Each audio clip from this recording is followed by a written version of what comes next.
தேர்தல் போட்டியிலிருந்து வெளியேறுவதற்காக தான் அப்படி ஒரு அஃபிடவிட்டை தாக்கல் செஞ்சார். குழப்பத்தை ஏற்படுத்துறது, கலவரத்தை ஏற்படுத்துறது, குழப்பத்தையும் கலவரத்தையும் ஏற்படுத்துவது தான் பாஜகவுடைய வேலை.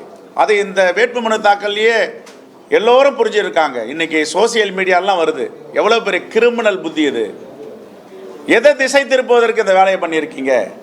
ஏங்க, நீங்கள் தான் 10 ஆண்டுகளமாக ஆட்சி செய்கிறீங்க, எல்லா துறையும் உங்கள் கையில் இருக்குது. இதை சரியாக பண்ண முடியாதா?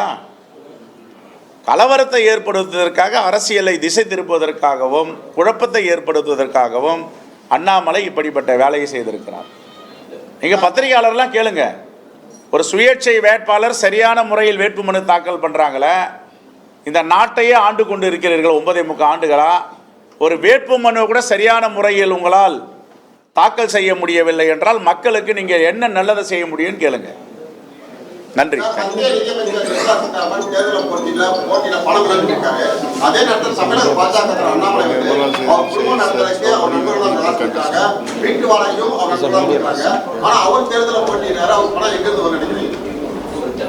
இது நான் சொல்லி தான் உங்களுக்குலாம் தெரியணுமா?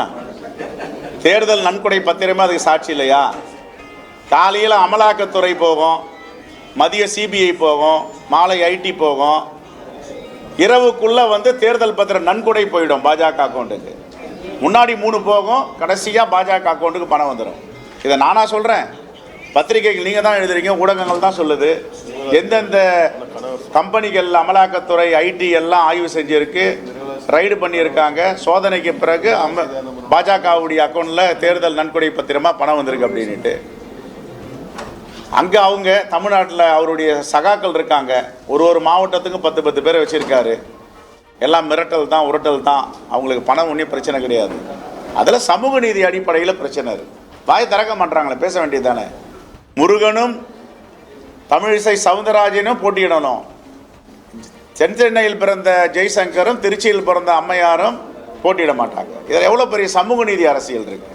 வாயை திறந்து பேசணும், அவங்க நாங்கள் பதில் சொல்கிறோம். தேர்தல் தேதி அறிவிப்புகளுக்கு தேசிய ஊரக வேலைவாய்ப்பு திட்டத்தில் ஊதியத்தை உயர்த்திருக்காங்க. அதை எப்படி பார்க்குறீங்க?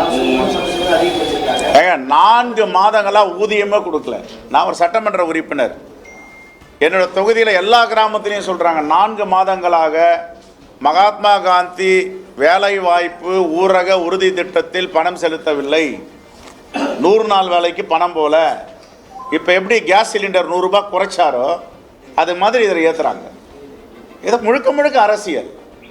உத்தரவாதம் கொடுப்பாரா? இப்போ எங்களுடைய தலைவர் ராகுல் காந்தி சொல்கிறார், சராசரியாக இந்த நாட்டில் 50 கோடி மக்களுக்கு மேலே அமைப்பு சாரா தொழிலாளர்கள் இருக்காங்க.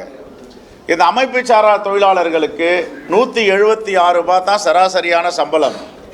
நாங்கள் ஆட்சிக்கு வந்தால் 400 ரூபாய் கொடுப்போன்னு சொல்லியிருக்கோம். நீங்கள் சொல்லுங்கள், தைரியம் இருந்தால். வாக்குக்காக தானே அரசியல் பண்ணுறீங்க, மக்களுக்காக அரசியல் பண்ணல. அதையாவது சொல்லுங்களேன்.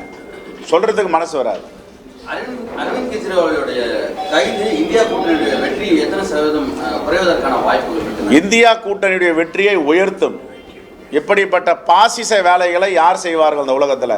உச்சநீதிமன்றம் பல வழிகாட்டுதலை சொல்லியிருக்கு.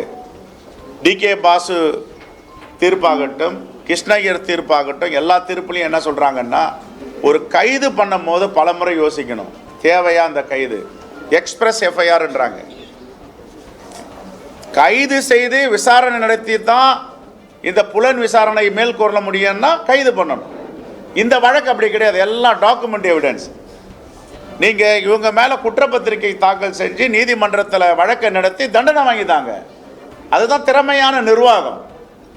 அரசியல் பழிவாக கூட நான் பிடிச்ச ஒரு சீஃப் மினிஸ்டரே உள்ளே போடுவோம் அப்படின்னா இது பழி வாங்குது. அவருடைய இமேஜை உயர்த்தி இருக்கு இந்தியா கூட்டணிக்கு. இதனால் வாக்குகள் தான் மிகப்பெரிய அளவில் உயரம் கண்டி குறையாது. நன்றி.